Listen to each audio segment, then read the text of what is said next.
Light swallowed the chamber. A blinding, searing flash, white, silver, blue, all at once. Lyra felt the world tear open around her, felt the air rip from her lungs, felt the floor vanish beneath her feet. Then, silence. A silence so complete it felt like a vacuum pressing against her skull. Lyra collapsed to her knees, gasping. Her vision blurred, her ears ringing. The metallic taste of ozone coated her tongue.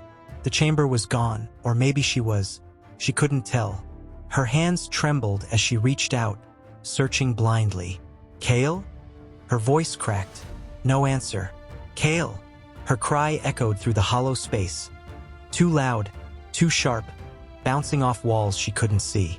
The light faded. Shapes returned. The chamber reassembled itself around her. Fractured, warped, as if reality had been shattered and hastily glued back together. Pipes hung from the ceiling like torn veins. Frost spread across the floor in jagged patterns. But Kael was gone. Lyra's breath hitched. No, no, no, no. She crawled across the floor, searching the shadows, the corners, the cracks in the walls. Kael! Nothing. Only the hum. Deeper now, slower, like a heartbeat fading. Footsteps echoed down the corridor. Lyra spun, heart pounding. Captain Solari appeared in the doorway, flanked by 2 security officers. Her face was pale, her uniform scorched, her eyes sharp with fear she refused to show. "Vance," she said, voice tight. "What happened?" Lyra shook her head, tears burning her eyes. "He's gone." Solari stepped closer. "Gone how?" Lyra swallowed hard. "The entity. It took him." Solari's jaw clenched. "Did he go willingly?" Lyra's voice broke. "He didn't have a choice." Solari studied her for a long moment. Then her expression softened, just barely. "Lyra, we need to get you to medbay." Lyra shook her head violently. "No, I'm not leaving this room." Solari stepped forward. "Vance," Lyra snapped. "I'm not leaving him." The chamber trembled. The hum deepened. Solari's eyes widened. "We need to move. Now." Lyra didn't budge. Solari grabbed her arm. "Lyra, if that thing comes back, you won't survive." Lyra's voice dropped to a whisper. "I don't care." Solari froze. Lyra looked up at her, eyes hollow. "He's alone out there, and I don't know where there is." Solari exhaled slowly. "Then we find him." Lyra blinked. "What?" Solari tightened her grip. "We find him, but you can't help him if you're dead." Lyra hesitated, then nodded. Solari pulled her to her feet. The corridors were worse than before. Lights flickered in frantic bursts. Frost coated the walls. Panels sparked. The hum vibrated through the deck like a dying heartbeat.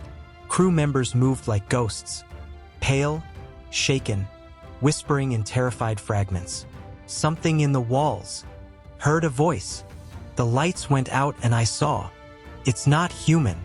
Lyra kept her head down, her mind racing. Kael was gone, taken, pulled into the distortion. But she had felt something in that final moment. A flicker of connection, a thread of consciousness linking them. He wasn't dead. He wasn't lost. He was somewhere between, and she could still feel him. The bridge was chaos. Holographic displays flickered with static. The star map was warped, distorted by an energy signature that pulsed like a living thing. Officers shouted over one another, trying to stabilize systems that refused to obey. Solari stepped forward. "Status." The sensor officer turned, face pale. "Captain, the anomaly is still inside the ship." Lyra's breath caught. "Where?" The officer swallowed. "Everywhere." Lyra's stomach twisted. "What does that mean?" The officer pointed at the star map. "It's not a single entity anymore. It's spread through the ship systems, the power grid, the life support, the hull plating." Solari's voice dropped. "It's integrated." Lyra whispered. "It's looking for him." The officer nodded. "And for you." Lyra's blood ran cold. The lights dimmed. The hum deepened. The bridge trembled. Lyra grabbed the railing. "It's coming back." Solari barked. "Shields up." "Shields are unresponsive." Reroute power. Power grid is compromised. The hum grew louder, a low, resonant pulse that vibrated through the air. Lyra pressed a hand to her chest. She felt it. Not the ship. Not the entity. Kael. A faint echo of his consciousness. Distant, fractured, but alive. Lyra's breath trembled. He's calling me. Solari turned sharply. What? Lyra closed her eyes. I can feel him. He's trying to reach me. The hum intensified. The lights flickered violently. The distortion appeared in the center of the bridge. A swirling wound in reality. Lyra stepped forward. Solari grabbed her arm. Vance, don't. Lyra pulled free. The distortion pulsed. A whisper slid through the air. Lyra! Lyra's heart stopped. It wasn't the entity's voice. It was Kael's. Weak, fading, desperate.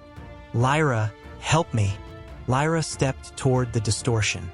Solari shouted, Vance, stop! Lyra didn't. She reached out. The distortion surged. Light exploded, and Lyra vanished. She fell through light, not downward, not forward, but into something else. Reality peeled apart. Silence returned, and Lyra found herself in a place that wasn't a place. A corridor that pulsed like a living thing. Kael's voice echoed, fractured, fading, warning her not to follow.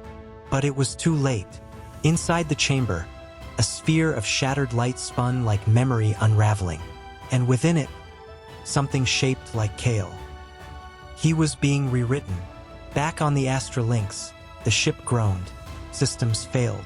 The anomaly spread like a nervous system hijacked.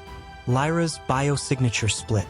Echoes multiplied, and a symbol appeared, ancient, geometric, pulsing with drift light. The Echo Protocol had begun. Kael's voice fractured, his form flickered, and Lyra faced the impossible truth. He was becoming something else. The entity spoke. He is the bridge now, and Lyra was forced to choose. Save Kael or save the ship. Episode 11. The Echo Protocol. The moment the drift speaks back.